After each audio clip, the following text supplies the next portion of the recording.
Stories are all around us. If we stop and listen long enough, the world begins to open up. Perhaps we remain unchanged. These stories laying in the past may remain static without our involvement. Their main purpose could be to change us, emerging into our lives, unknowingly lending context to our current predicament, or even helping us empathize with those around us. That is the power that stories can bring. That is, if you choose to open up. Fulbright's Tacoma is about opening up to the world around you, even if you weren't asked to. In a way, it's a testament to compassion and empathy woven into very traditional gameplay mechanics that still make you care despite the game telling you otherwise. Amy Furrier is you as Lunar Transfer Station Tacoma opens its hatches. An AI named Odin, owned by the Venturis Corporation and the oldest thus far, keeps the station up and running, though you're greeted by a pre-recorded message instead of actually talking to him. When boarding the station, you don a pair of earphone-like devices called Ardware that gather your body positional data. This allows the station to create a life-size model of your movements and actions throughout your stay on Tacoma. For the sake of archiving, that is. It's also the means to investigating what happened to the Tacoma's crew.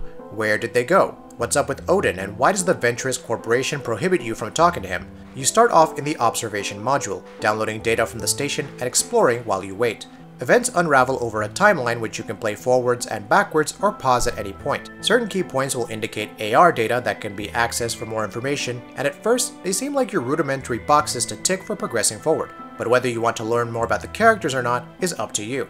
You could theoretically stick around near the data access point and not do anything if you so desired, though it will take a lot longer for the download to complete.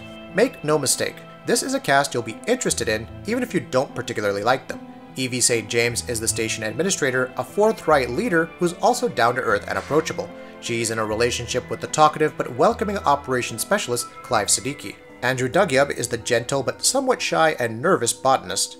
Roberta Williams is the erstwhile and warm engineer who's unsure of herself, while her lover, Natalie Koroshenko, is the outspoken, K-pop-loving network specialist who's prone to outbursts. Then there's the mysterious but gentle Sarah Hasmati, who is the medic on Tacoma, and seems to know more than she lets on. Odin interacts with the crew constantly, but their relationships all interplay with each other as well. It's in those tangles that these characters really begin to shine, thanks to excellent writing and top-notch voice acting. The player's connection to the Tacoma crew is made even more amazing when you consider that you're viewing hologram figures composed of body positional data via augmented reality tech. There are no facial expressions or features. Outside of the rudimentary shapes of their bodies and some wonderfully expressive animations, Tacoma's voyeuristic power fantasy is established when you think you're so much more whole than these shadows of the past. It's immediately subverted upon realizing that Amy is a silent observer for most of the game. The past is highly involving, and at times you'll feel overwhelmed by these utter strangers while still controlling the recording that binds them. I would tell you how the game wants to identify with one character in particular as a result, but that would be saying too much. Along with witnessing the crew's conflicts and interactions, you'll also dig through their personal mails, messages, voice calls, and so on to learn more about them. At certain sections, you can head into a crew member's personal quarters and witness them raw. As stated before, you may or may not like them, but Tacoma's cast comes off as incredibly human-like. The overall scripting and plot may be somewhat typical compared to other sci-fi properties like 2001: A Space Odyssey, Blade Runner, and Solaris. However, the very fact that Tacoma can be compared to a movie at all in terms of narrative, pacing, and overall engagement is noteworthy. Once you're properly invested, you won't want to stop playing until the very end. Now, I've talked plenty about the character's believable nature, the great presentation, though keep in mind that the visuals aren't necessarily as cutting edge as, say, Adrift, and the involvement of the player as a voyeur. However, the real power of Tacoma's immersion lays in hunting the key events of each recording, witnessing the group's discussion, and then watching all of these other threads splinter off as a result. Nat and Roberta could be talking about the former's tenure after Evie leaves to talk to Clive.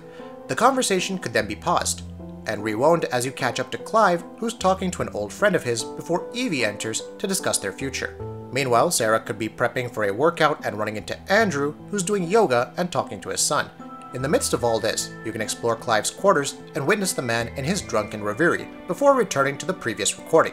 That's not even taking into account the sheer amount of information that can be gleaned from the environment, be it books, pictures, dartboards, and so on.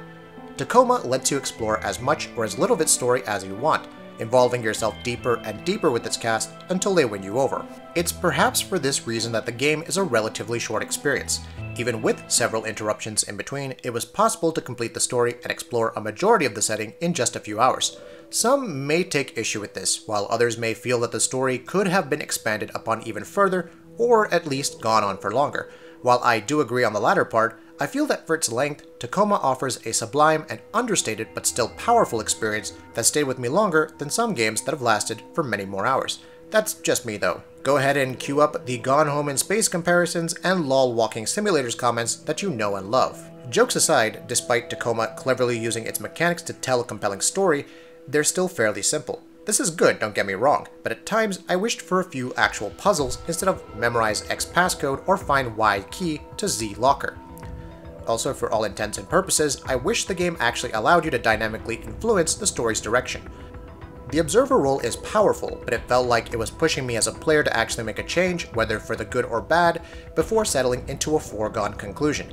That being said, the emotional impact of being involved with these characters and witnessing their tribulations as I was there can't be understated. Even if I don't have the power to actually affect the results, the various perspectives of each character are all told using the same tools. That is, through dialogue, computer data files, and animations. It's fairly standard for games like this and handled very, very well. However, for those who have played What Remains of Edith Finch with its variety of gameplay elements and storytelling quirks, or Her Story, which featured a narrative labyrinth that the observer had to connect and unravel completely unaided, will that really be enough? I feel that Tacoma stands firmly on its own despite these small quibbles. Tacoma is a great story told in a fantastic way. Its core strengths are polished wonderfully and invite you to learn more about this world where you're seemingly all-powerful. It's a sympathetic story though, one that identifies with our faults, but still celebrates the compassion, unity, and understanding that makes us human. That'll be it for this video. If you like what we're doing, please go ahead and subscribe, and we'll see you next time.